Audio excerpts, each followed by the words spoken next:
stability. And do you believe having access to affordable housing should be a right in this country? Well, you've come to the right place. You're listening to LA's all-new progressive talk radio station, of the people, by the people, for the people. It's KBLA Talk 1580, and we've got you covered around the clock. Racism? We don't hate white people, we hate the oppressor, whether he be white, black, brown, or yellow. We got you. Miseducation? We got you. Gun violence? We have you covered. If you're afraid of socialism, you're afraid of yourself. A black-owned and operated, evidence-based alternative radio station for progressive, open-minded people like you and me. Welcome home, LA. We're all in this together. It's KBLA Talk 1580, broadcasting from the heart of LA's Leimert Park. We've got a lot to talk about. You can't do it unless you believe that you can do it. 1, 2, 3, go! Ha ha!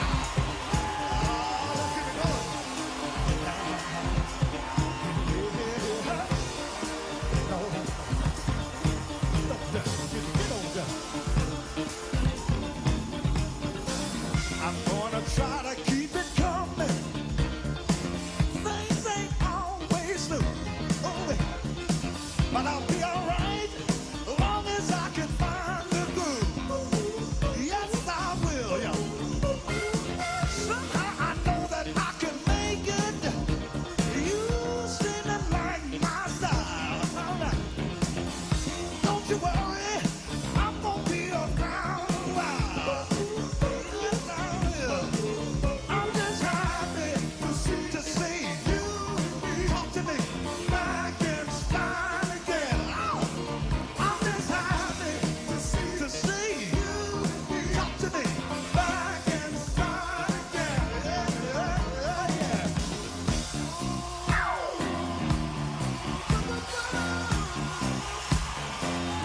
Live from Leimert Park, USA, I'm Tavis Smiley. You're listening to KBLA Talk 1580. So glad to see you and me back in stride again. Our phone number, 1-800-920-1580, 1-800-920-1580. All of our socials can be found at KBLA 1580. That's Facebook, Twitter, Instagram, and YouTube. Everything at KBLA 1580. Let me also invite you right now to download our app and take us with you and listen live anywhere in the world only by downloading our app at KBLA 1580. Should you miss us any day in real time, check out the podcast of our program by going to the app, the website, Anchor, Spotify, Apple, so many places to get the podcast of this program and listen at your leisure should you miss us any day in real time, but I am delighted to have you along live with us today for the next 3 hours. You can also watch the live stream of this program by tapping the KBLA TV icon on our app or by going to our YouTube channel. Let me also invite you to follow me on Facebook and Instagram at The Real Tavis Smiley and get Twitter updates at Tavis Smiley. Another great show on tap for you today. In our second hour, Bloomberg opinion columnist Francis Wilkinson joins us to unpack several trending topics today, including the highly anticipated and closely watched Senate runoff in Georgia, Warnock versus Walker. It's underway right now, and we'll talk about that and whether or not campaigning on fear is starting to work against Republicans. A lot to get to in hour two when we talk politics with Francis Wilkinson of Bloomberg. In our third hour, the holidays are a time of celebration for most of us, but a time of grief for many others. Grief expert Marissa Renee Lee joins us for a conversation about how loss can gracefully coexist with life. We will talk about how grief is love and living with loss in hour three in the holiday season and beyond with Marissa Renee Lee. But in this first hour today, a conversation about privilege. No, not the usual conversation about white privilege. Today, we're going to talk about black privilege. What is black privilege? Is it real? Does it exist? Does black privilege mean that you get a pass on abuses reserved for other black folk like anti-black bias and racial stigma? Is black privilege a tool for not only enjoying material comforts but also to combat racism? Or does black privilege create an us versus them construct intra-black America? So much to talk about in this hour. regarding black privilege. Dr. Cassie Pittman-Claytor is author of Black Privilege, Modern Middle-Class Blacks with Credentials and Cash to Spend. I love that title, right? Black Privilege, Modern Middle-Class Blacks with Credentials and Cash to Spend. She joins us now for a conversation about black privilege and how a deeper recession, I say deeper because we're already in it, whether they say it or not, how a deeper recession in 2023 might affect those who fall into this esteemed category. Dr. Cassie Pittman-Claytor, good to have you on this program. How are you today? Excellent. Thank you so much for having me. It's an honor and privilege to be here. It is an honor to have you here. I've followed your work, and I'm delighted to have you on for the hour. So much to talk about, and I'm glad we got some time to sort of unpack this. As I said a moment ago, you know, when you say privilege, a conversation about privilege, everybody assumes you're talking about white privilege because there's so much conversation about that, maybe not enough. Certainly not enough movement on the realities of white privilege, but how often do you get people to raise their eyebrows when the word privilege comes out of your mouth preceded by the word black? Well, I think it's really critical that we start examining racial progress and so much that has been accomplished by black people, that sometimes we focus on racial oppression and racial inequality, which we should focus on, but we also have to acknowledge how much we have made progress. So my grandfather grew up on a farm. He had a fourth grade education. He migrated from Georgia to Ohio. And I have been able to earn a PhD from a very elite university, right? So that is progress, and we have to acknowledge that. And that really is part of what the idea of black privilege entails, acknowledging the fact that there are now more and more blacks who have college educations, right, who have occupations and prestigious positions, who are earning sizable incomes. We have to acknowledge that progress, and that is a part of what that term attempts to kind of accomplish. Like, we need to address what are the experiences of that population like. I mean, I don't think it means they're free from racism. It just means that we have to acknowledge that they enjoy certain comforts, and they also have hard-earned certain entitlements, right? So when you're making $350,000 a year, you have certain entitlements. You enjoy certain comforts, and we have to acknowledge that that also happens today. It does indeed happen, and I can tell already we're going to need the full hour because just in your first response, I'm ready to go. There's so many questions to ask throughout this hour, and we'll do it for the hour with Dr. Cassie Pittman-Claytor. One question before I move forward right quick here. It occurs to me as you were talking to ask whether or not, to your mind, privilege, let me rephrase that, whether or not progress is necessarily privilege. Does that make sense? Yes. So I think part of the idea of privilege is acknowledging there are certain advantages that come from being in the middle class that we have to acknowledge, right? It means that you have access to certain material capital. You have access to certain, to some degree, economic capital, and that could be leveraged. But it also means that you have certain skill sets that actually make you capable of navigating certain situations, which are an advantage not just to you, but also to other blacks, right? So being a black professor, I can outreach to students of color in ways that other professors can't. That is, in some sense, a unique cultural skill. And I think also acknowledging that is important. Yeah. That being black and college educated means you also have a lot of tools that you are utilizing that other people don't have access to. There are a lot of tools, but there are also a lot of responsibilities, it seems to me. We'll talk about that dichotomy. We'll come back to this notion in a moment of progress necessarily being equated with privilege. And I want to press her on this. I want to interrogate this a bit more. I want to pull the best out of her in this conversation. And it seems to me that you can progress as a race. And I think we have. There's no doubt about that. We're much better off than we were a couple hundred years ago.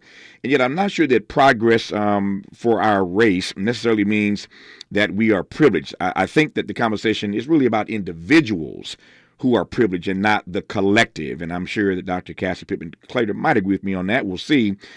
These hard-earned entitlements are real. No question about that. But this question still remains as to whether or not we're talking about hard-earned entitlements for the few or for the many, and whether or not that then sets up a sort of us versus them construct inside of Black America. So much to talk about in this hour as we talk not today about white privilege, but about black privilege. Dr. Cassie Pittman-Clater on KBLA Talk 1580.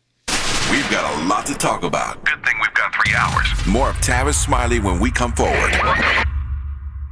Congratulations to Trinity Unlimited Childcare for being KBLA Talk 1580's Office of the Week. Into your business today in the KBLA app or KBLA1580.com for the Office of the Week. Congratulations to Trinity Unlimited Childcare. If you have certain chronic conditions such as heart disease, asthma, diabetes, and you're 19 years of age or older, 52, 36, 42, you may be at increased risk for pneumococcal pneumonia. Ask your doctor or pharmacist about getting vaccinated with Prevnar 20, pneumococcal 20-valent conjugate vaccine, a Pfizer vaccine that can help protect against pneumococcal pneumonia in just one dose. Prevnar 20 is approved for adults to help prevent infections from 20 strains of the bacteria that cause pneumococcal pneumonia. Continued approval may depend on a supportive study. Don't get Prevnar 20 if you've had a severe allergic reaction to the vaccine or its ingredients. Adults with weakened immune systems may have a lower response to the vaccine. The most commonly reported side effect was pain at the injection site. For additional common side effects and full prescribing information, please call 1-855-213-2138 or visit Prevnar20.com. I'm going to ask my doctor about getting vaccinated with Prevnar 20. Where do holiday happenings take over every aisle? Lowe's, actually. Experience the magic of Winterfest at Lowe's and save on gifts like a Craftsman 243-piece mechanics tool set valued at over $600 if purchased separately, now for only $99. Give the gift of tech this season with a Ring Video doorbell at an everyday low price of $99.99. Explore the festivities of Winterfest at Lowe's, home to any possibility. Offer valid through 12/7 while supplies last. King C. Gillette is the modern man's answer to their facial hair. With a complete set of precision tools, the King C. Gillette line offers the perfect fit for your facial hairstyle. Want to try something great? Try the Style Master, the quintessential styling tool that every man needs to craft their style. It's a waterproof, cordless trimmer with a long-lasting 4-directional blade. It's extremely versatile and designed to edge, trim, and stubble in 4 directions on any hair length.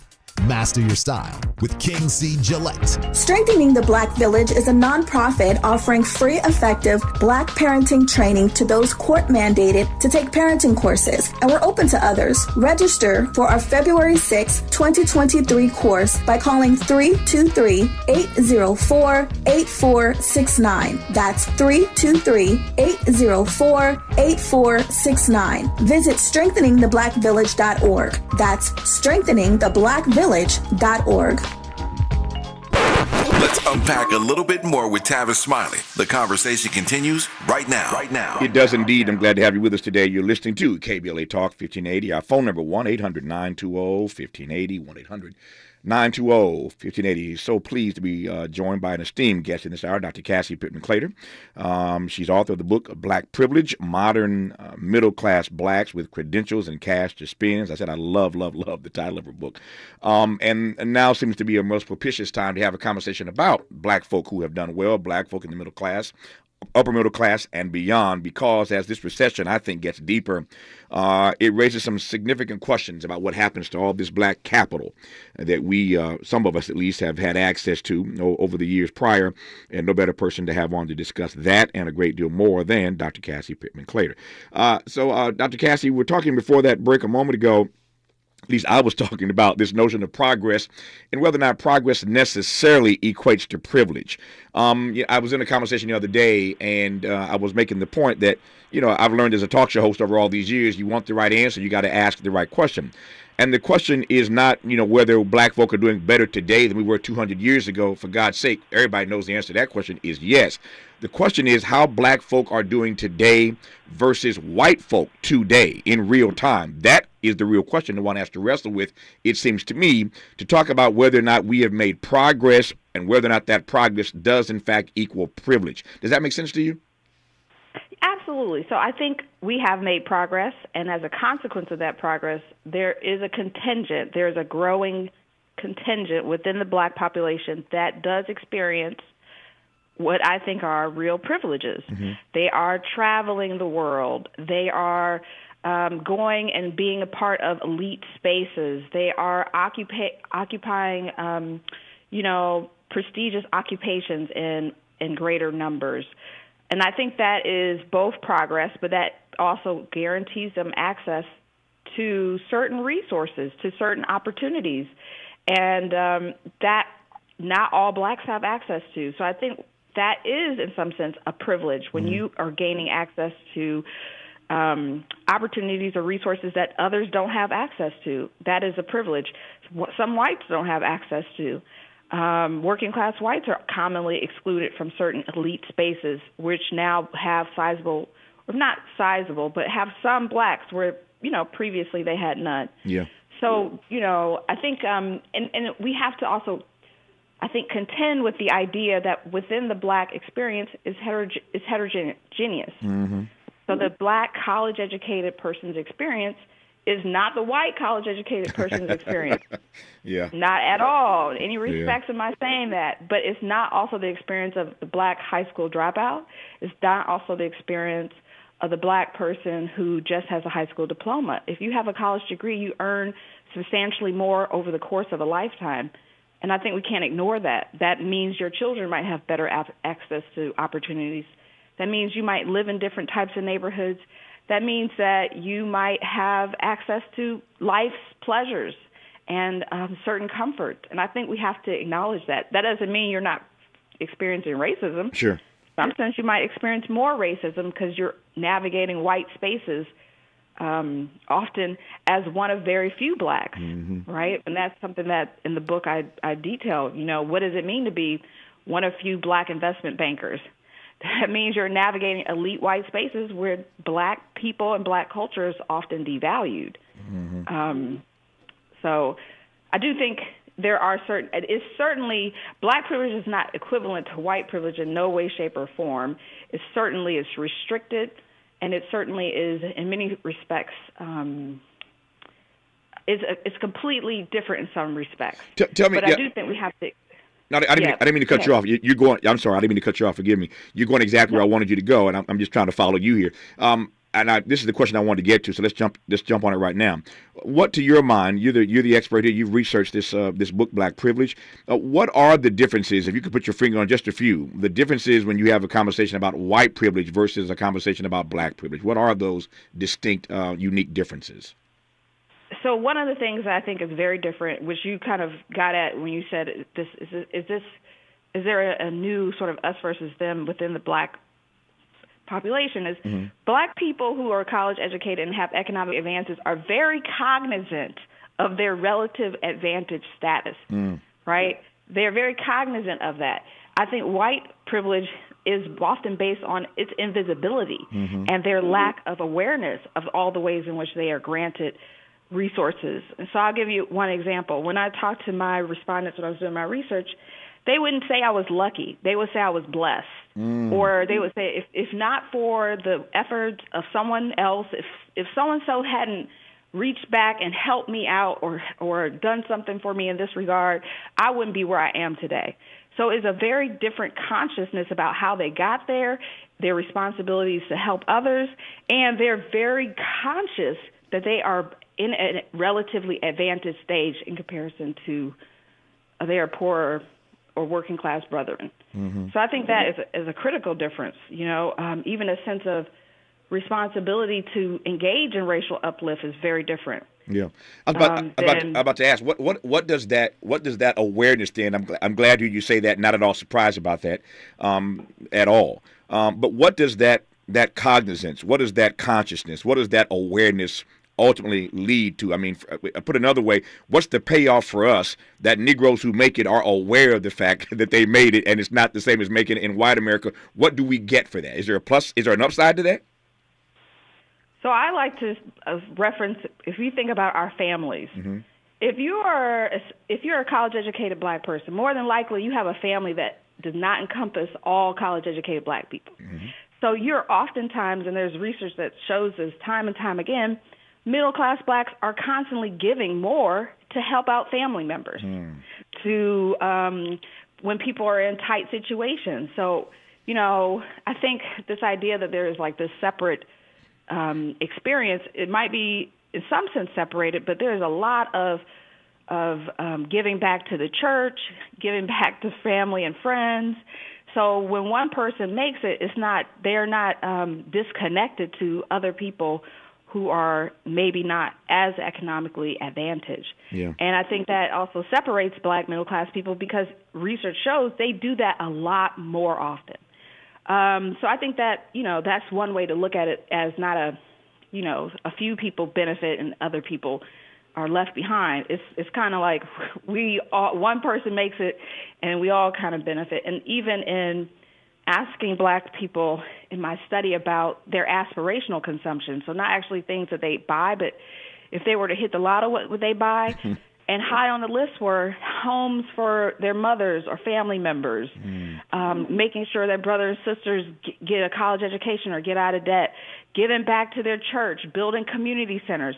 These are not material aspirations that only benefit the one individual. Yeah. This is thinking about how you can utilize your position to benefit black people broadly and also black people who are in your own kinship network. Yeah. So I think that is also a critical element of black privilege that separates it from white privilege, this idea that once you make it, you have some sense of obligation to help others, which was very common among those who I, collected my data from. Yep. Again, not surprised to hear that at all, and I can speak to that. You mentioned the black church. I can just say amen to that because that's one of 10 kids, and most of my audience knows it's one of 10 kids, and I've been blessed to do quite well in my career. I'm grateful for that. I've been rich and I've been poor. Trust me, rich is better. And so I've been fortunate to send siblings to college. Many of them listening right now. I've sent them to Morehouse. I've sent them to Hampton. I've sent them to grad school.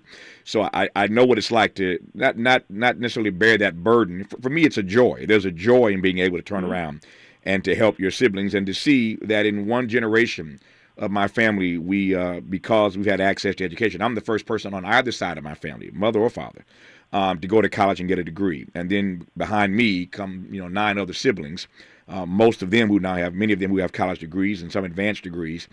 So I've seen in my own lifetime how education, access to it, can turn the fate and the future of just of one black family. And I know many other black folk who have the same story.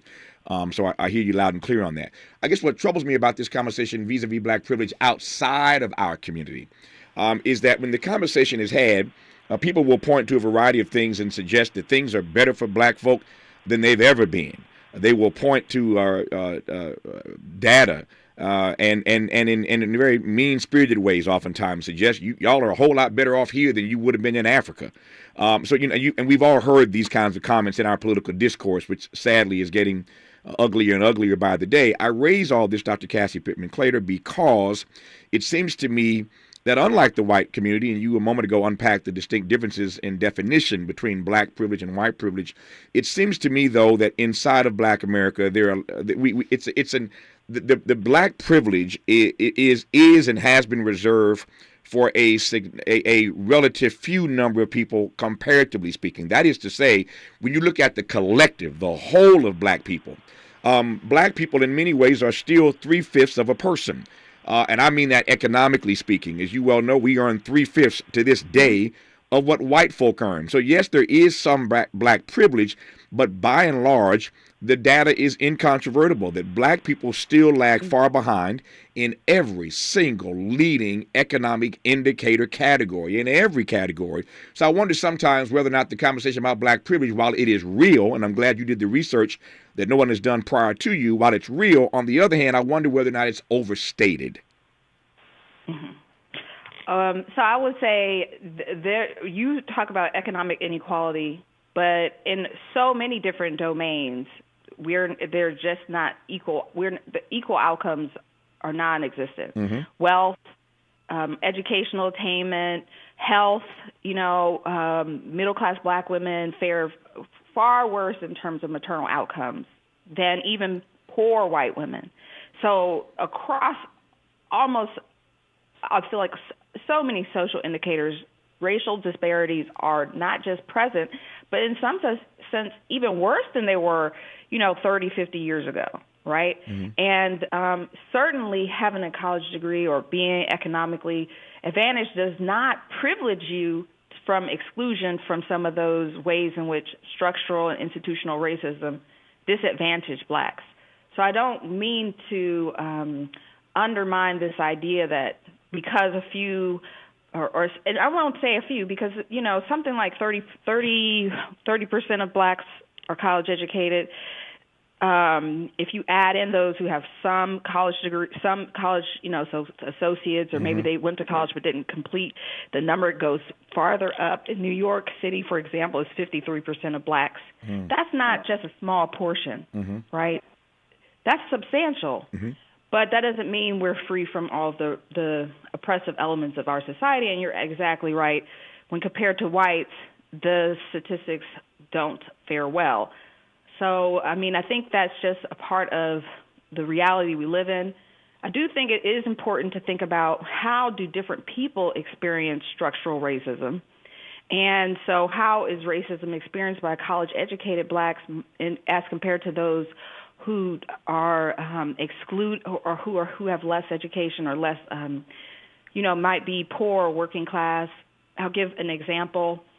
If you look at interactions with the criminal justice system, the likelihood of being incarcerated, that's not very, if you look at middle-class blacks as compared to poor blacks, there are stark disparities, intra-racial differences in outcomes with interactions with the criminal justice system. Being middle class in many respects kind of buffers black people from having not necessarily poor interactions with the police, but from being incarcerated with these, severe, lengthy sentences. Let me cut in right there for a second. Excuse me, I'm looking at my clock here.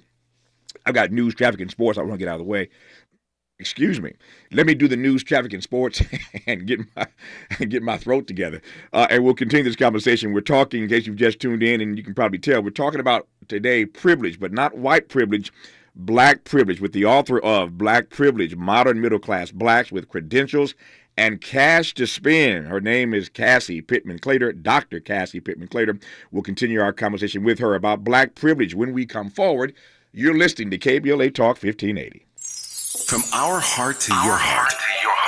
Happy holidays to you and the ones you love from KBLA Talk 1580. I'm Mike Moore, and here's the latest from the Black Information Network. President Biden travels to the Southwest today. He'll be in Phoenix, Arizona to get a first-hand look at the progress of construction on the Taiwan Semiconductor Manufacturing Company plant. TSMC is investing $12 billion on the first phase of the project, which is the biggest direct foreign investment in Arizona history. A Colorado Springs school district is making it easier for students to explore higher education opportunities around the country. School District 11 has partnered with the Common Black College application, which will allow its students to apply to historically black colleges and universities at no cost. The district's area superintendent, Scott Mendelsberg, explained to KRDO he thinks the district has plenty of students who would be interested in attending an HBCU. And that's the latest. I'm Mike Moore from your 24/7 news source, the Black Information Network, and BINnews.com. Crash in Encino moving to the right shoulder, 101 southbound for Havenhurst Avenue. That's causing some slowing from Tav Avenue. Got his motorcycle down in South LA, left lane block 105 westbound for Vermont Avenue, so watch for sudden slowing there. And in Industry on the 605 northbound at Valley Boulevard, got an accident in the slow lane causing delays on the 60 freeway. In Westminster on the 405 southbound Bowles Avenue, crashes in the center divider, but it is slow from the 22. And getting reports of a crash in Orange block on the middle lane 22 westbound past Main Street, causing delays. Is this the time? This is the KBLA Sports Minute with Ray Richardson. Kawhi Leonard knocked down a jumper with 1.4 seconds left in the game to give the Clippers a 2-point win at Charlotte. The five-time All-Star appeared in his first game since November 21st. Leonard finished with 16 points. The Lakers go for their fourth straight win tonight at Cleveland. USC's Caleb Williams is one of four quarterbacks named a finalist for this year's Heisman Trophy Award. The other three, Ohio State's C.J. Stroud, Georgia's Stetson Bennett, and Max Dugan of Texas Christian. Rams quarterback Matthew Stafford is done for the season. In addition to his concussion symptoms, he was diagnosed with a spinal bruise. The Rams are 3-9 and headed for a last-place finish in the NFC West. No debates, no speculation, just the info you need. That's your KBLA Sports Minute. I'm Ray Richardson. This sports report was brought to you by MVP Accident Attorneys. When it comes to your settlement, we're slam dunk. Call 833-MVP-WINS or check their website at themvp.com for a free case review. When you're the victim of a car accident, hiring the right law firm can be the difference between a rewarding settlement and striking out. Call the pros at MVP Accident Attorneys at 833-MVP-WINS for your free consultation. Call on me, your MVP.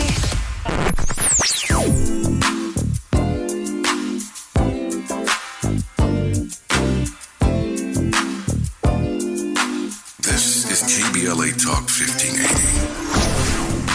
Talk radio. That's music to your ears. We're unapologetically progressive. KBLA Talk 1580. KBLA Talk 1580. We've got a lot to talk about. Hi, Maisha Cairo here, KBLA, live at Chase Bank on Crenshaw and Vernon for the In This Together tour with female business owners, a day of empowerment, community panels, and best of all, tips on building business from marketing to capital. Today I spoke with Tatiana, a community manager for JP Morgan Chase. Thank you so much. Yes, my name is Tatiana Roberts. I am a community manager for JP Morgan Chase. I have to honestly say that this has been the most fulfilling position that I've ever had, where I get to give back to the community because I saw my mom's struggles. That's really what fuels what I do to make sure that that the community has all the access to the resources that my mother didn't have. So for the mother who's in business, what are 3 quick tips you can give to ensure that they're on the right path to accessing financial support from a bank like Chase? Say number 1, just make sure that you're checking your credit on a consistent basis and taking action to either fix your credit, maintain your credit, or rebuild your credit. The second thing would be budget. I know that B word is kind of like ugly for, right? A lot of people don't like that B word, but it has to be done. We need to tell our money where to go. The last thing is to build a network of supporters that are going to lift you up. The community building here in Crenshaw is that network. So visit the Chase Community Center on Crenshaw and Vernon. Meet a banker today. Tell them about your business. I'm Maisha Cairo in the community for KBLA with JP Morgan Chase. I know you want to leave me, but I refuse to let you go. Ain't Too Proud is a celebration that brings the audience to its feet. Ain't too proud to beg, as you know it. The Grammy-winning songs, the Tony-winning movies. Ain't Too Proud, the life and times of the Temptations. Returning to the Amundsen December 13th. Tickets at AmundsenTheater.org. Find a righteous rage and don't be afraid to say what you see. We're KBLA Talk 1580. So far, so good. I'm Tavis Smiley. She's Dr. Cassie Pittman-Clater. You're listening to KBLA Talk 1580. Our phone number, 1-800-920-1580. I say so far, so good because I know something you don't know. Dr. Cassie Pittman-Clater, literally any minute now, is about to drop a baby. And I am hoping and praying that we get through this hour without her having to be rushed to the hospital to deliver this baby. So we got through the first half. Now we're on the back half. We could have our first KBLA baby here. You know, we could have our very first KBLA baby. But the boy should be named Tavis. Well, I don't know about all that now. I wouldn't do that to the baby. I wouldn't do that to it. And your husband might have something to say about that. You know what's funny about that? Since you went there, let me just do this right quick because it occurs to me. So I've been very fortunate, of course, and very blessed in my career to try to do my part to love and serve our people. And I remember many years ago, the very first time I was doing a book signing, and a husband and wife came up to me and introduced their baby to me and told me they had named the baby after me. And I was gobsmacked. I mean, I literally just broke down in tears in the middle of this book signing with hundreds of folks standing in line. Because I couldn't imagine that, someone, respected me enough to name a baby after me. And, of course, it happened many times after that. So I have literally a photo album of all these babies named Tavis across the country, who I have not sired, by the way, but a bunch of babies named Tavis. And I've tried to keep up with many of them over the years, but it's just such a great honor to have someone name a baby after you. And I remember the first time it happened, again, it just completely blew me away. But I feel sorry for those babies. I wouldn't do that to your child. But it's a great honor when somebody does that for you. And I was talking to Mandela Barnes the other day. Of course, we ran that Senate race in Wisconsin, lost that race very close against Ron Johnson. But it means something when you carry a name like Mandela. I know a bunch of kids named after Ali. I mean, it's a significant thing. So is this your first baby, by the way? First one? No, we actually have a little girl who we named Lula after my grandmother and my great aunt, who's the first woman in our family. She went to Tuskegee. Wow. So we were trying to honor, the idea of going to college, being, taking the family to the next generation, Mm-hmm. No, it means something. There's so many. I mean, this is something. Speaking of black folk, we're talking about black privilege in this hour, and one of the things that I hope black privilege affords you is the education that makes you wise enough not to name your baby something crazy. I was in an airport one time and ran into a family, and they wanted me to take a photo with their twins, Dr. Cassie Pittman Taylor. I got on my knees. They were just babies. Got on my knees in the airport and took a photo with these two kids. And while I was down there, I asked them what their names were. I kid you not. These kids' names, fraternal twins, Alizé and Cavassier. Right, okay. Exactly. So I know you're not going to do that to your baby. But it means something when we name kids, give kids names that actually have a meaning. And so Lulu is going to have a brother or sister, I guess, in a few hours. So let me move through this conversation and get you out of here. We're talking again with Dr. Cassie Pittman Taylor about black privilege. Her book is called Black Privilege, Modern Middle-Class Blacks with Credentials and Cash to Spend. I've said it 3 times. I love the title. By the way, how did you come up with that one? That's a great title. I love it. This book was such a long time in the making, and I think I can't even pin down the exact moment, but right. I really wanted to spotlight this idea in part because so much literature focuses on when black people don't have any income or when they lack credentials. So I wanted to highlight, what happens when we do have elite credentials, when we do have money in our pocket, how does that impact our experience of modern day life? So really focusing on and then thinking about all the ways in which being black and having access, what does that mean? What does that translate into? Yeah. Chris Rock told famously or infamously told a joke some years ago. We all recall the joke. We all saw the special. Plug your ears if you don't want to hear me say the N-word because it's part of the joke. It's Chris Rock. So Chris, you recall, once said that there are black folk and there are niggas, and even black folk don't like niggas. That was the joke. Everybody heard it. We laughed at it. But that joke pointed up so much. We could do literally a seminar on the meaning and the layers behind that joke that Chris Rock once told that, again, everybody recalls and kicked up all kind of not just laughter again, but deep conversation. And for me, one of the layers that one has to wrestle with when you unpack that joke and the meaning behind it is that there are classes. There is a class structure, of course, inside of black America. And Chris was getting at something that was a bit more cultural, but I want to talk now more about the economic piece of this. And ask you whether or not, when you talk about black privilege, there is now more than ever intra-black America, this us versus them reality. And so that when people become black and privileged, oftentimes, there's a dividing line. There's a construct that's created where you get this sort of us versus them reality that plays out in a variety of ways. Or is that not your experience? Did that not show up in your research? So I think there's 2 ways, and people often talk about, I think for some reason, there's a hypersensitivity among black people to focus on where there are points of tension or fracture, and they certainly exist, but there are also lots that unite us. So I will say part of the book, one of the concepts I try to put forth is the idea of black cultural capital, all the cultural resources that black people have that unite us across classes that unite us, even across ethnic backgrounds. It could be the music we listen to.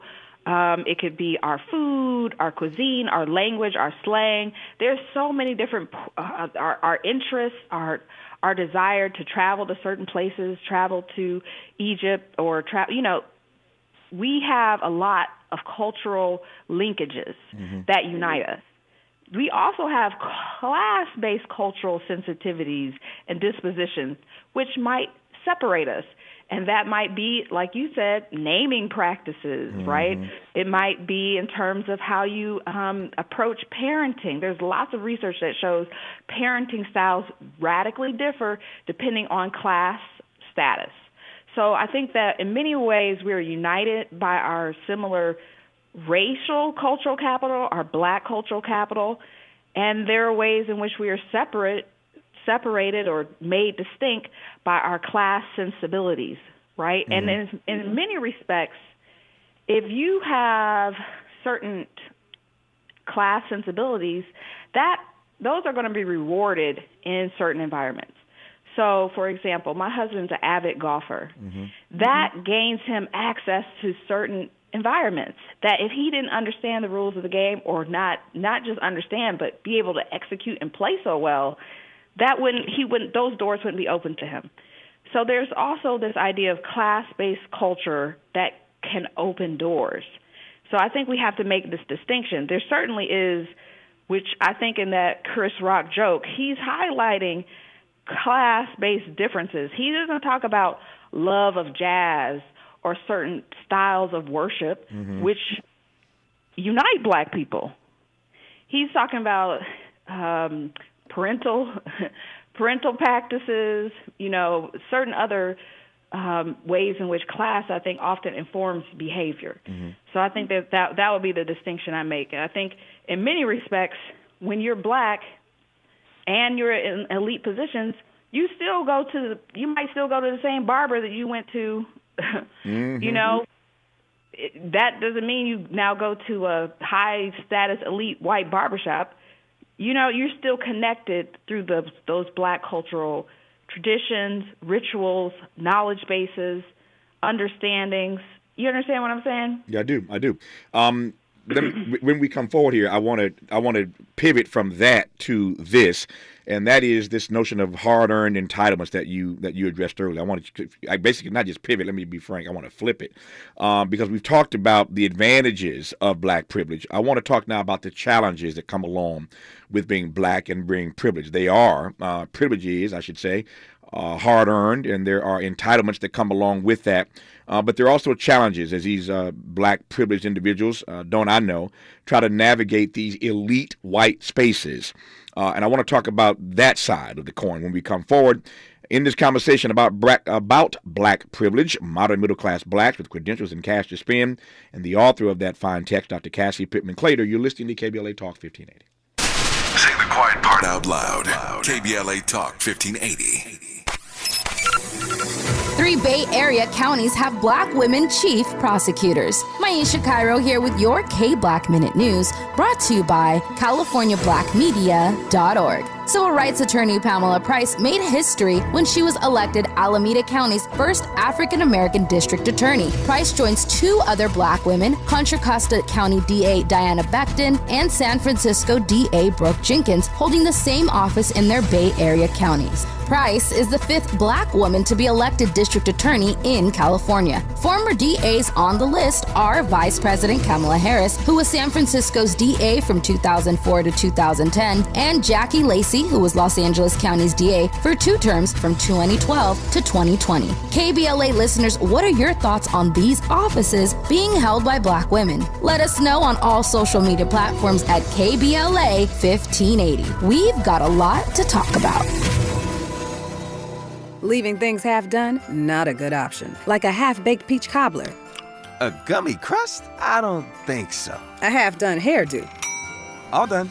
Shouldn't the curls be on both sides? Or a half of a domino? Bam! Big 6! But where's the other half? Don't go halfway, especially with your immunity to COVID-19. Keep everyone safer this season by staying up to date with your vaccines and boosters. Visit myturn.ca.gov to find one near you. Brought to you by the California Department of Public Health. Central Neighborhood Health Foundation is a full-service network of federally qualified health care centers that serves local communities throughout Los Angeles, Riverside, and San Bernardino counties. CNHF clinics provide low-cost to no-cost, compassionate, comprehensive, quality health care, which includes primary care services for chronic disease and diabetes management, pediatric and women's services, preventive care, vision and dental screenings, COVID-19 testing and vaccines, flu vaccines, behavioral health, HIV, and substance use services. Virtual telehealth visits are available from the comfort of your home with highly qualified physicians and medical professionals. CNHF also provides peer support specialist training and help with housing navigation. Central Neighborhood Health Foundation. Your wellness is our priority. Comprehensive care built on trust and respect. For more information, visit cnhfclinics.org or call 213-536-5815 today to locate a clinic near you. Conversations that matter. You're listening to Tavis Smiley on KBLA Talk 1580. You are listening to Tavis Smiley and Dr. Cassie Pittman-Clater on KBLA Talk 1580. Our phone number 1-800-920-1580. Back to our conversation now with Dr. Pittman-Clater about black privilege. So let's talk about the other side of this coin. And that is the difficulties, the challenges that black folk who are privileged have trying to navigate these elite white spaces. You mentioned earlier that these are hard-earned entitlements. Indeed, they are. While on the one hand, we could hate, we could be jealous of black folk who've done quite well in their various fields, but it's not a cakewalk for these black folk, is it? Not hardly, not hardly. They are constantly being surveilled. Often they are policed and not seen as legitimate or qualified or legit. So that is certainly an extra burden that they have to navigate. Mm-hmm. When we talk about policed, it allows me to actually turn back to the point you were making earlier about the ways in which sometimes being black privilege allows you to avoid interactions with the criminal justice system that Pookie might not be able to avoid. Give me a sense of what you mean by that and what your research actually found in that regard. So, having access to a lawyer. I don't know how many lawyers you know. I know quite a few. Mm-hmm. So, that in itself can make a world of difference. But I use that as an example of showing how there are these different outcomes within race that are important to, I think, understand how structural racism impacts different segments of the black community differently. Right. And so we have to, if we really want to understand and unpack how racism operates in modern day America, we have to realize that it operates differently depending on different social positions. But in terms of policing of privilege, I mean, you could also argue in some respects that might shape their decision making. So you might not want to buy that Benz if you live in a white neighborhood, if you're a black doctor, because that means you're going to get pulled over more often.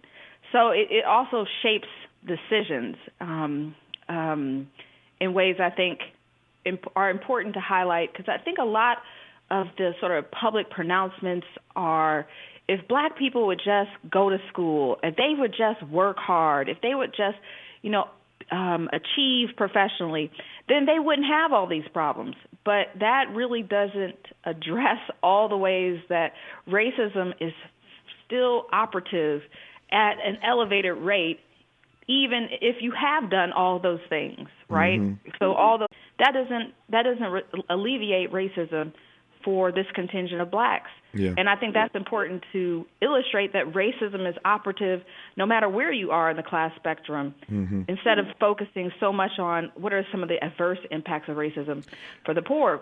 We need to focus on that, but we need to focus also on how it just operates across the board. No, I take that. I receive that. We were speaking about Chris Rock earlier. Speaking of comedians, great black comedians, Dick Gregory comes to mind. And Gregory used to tell the story, God rest his soul, Dick Gregory, brilliant comedian, used to tell the story about the deacon, the black deacon at the black church, who had worked hard his whole life and bought him a brand new Cadillac, but he would only drive that Cadillac to church on Sundays. He would not drive it to work during the week because he, Dr. Cassie Pittman Claytor, did not want the white folk judging him, being punitive and pejorative toward him because he drove a Cadillac, a brand new Cadillac. And so, again, it underscores the ways in which we are viewed when you are black and privileged, the ways in which you are viewed by black people, not always the same way that you are viewed by white people. It is a conundrum. It's a tightrope, to put it another way. Our remaining moments with Dr. Cassie Pittman Claytor talking about black privilege when we come forward on KBLA Talk 1580. This is KBLA Talk 1580, where we turn red lights to green lights and keep it moving. When you're young, life is full of choices. Don't let opioids like highly addictive and deadly fentanyl take away your life with just one wrong pill. Addiction is a disease that can affect anyone at any age. But there is a choice to get help for this disease. Find medically proven treatment options, including virtual, at choosemat.org. KBLA Talk 1580. We've got a lot to talk about. KBLA Talk 1580, reminding you, when we fight, we win. Central CSO organizes for the rights of the undocumented, quality public education, and supporting in solidarity other communities seeking social justice. Central CSO stands for Chicano X, self-determination, defending public education, and fighting for all oppressed people in Boyle Heights and East Los Angeles. Find Central CSO meetings every third Wednesday. Visit online at centralcso.wordpress.com or on Instagram at CentralCS. This is a community call to action from KBLA Talk 1580. Wake up and text. Text and eat. Text and meet up with a friend you haven't seen in forever. Hi. Oh, hey. Text and complain that they're on their phone the whole time. Text and listen to them complain that you're on your phone the whole time. Text and whatever. But when you get behind the wheel, give your phone to a passenger. Put it in the glove box. Just don't text and drive. Visit StopTextsStopWrecks.org. A message from NHTSA and the Ad Council. You know that Big Bargain detergent jug is 85% water, right? 85% water? I thought I was getting a better deal because it's so big. If you want a better clean, Tide Pods are only 12% water. The rest is pure, concentrated cleaning ingredients. Ooh, pass me the intercom thingy. Attention shoppers. If you want a real deal, try Tide Pods. Don't pay for water. Pay for clean. If it's got to be clean, it's got to be Tide Pods. Water content based on the leading bargain liquid detergent.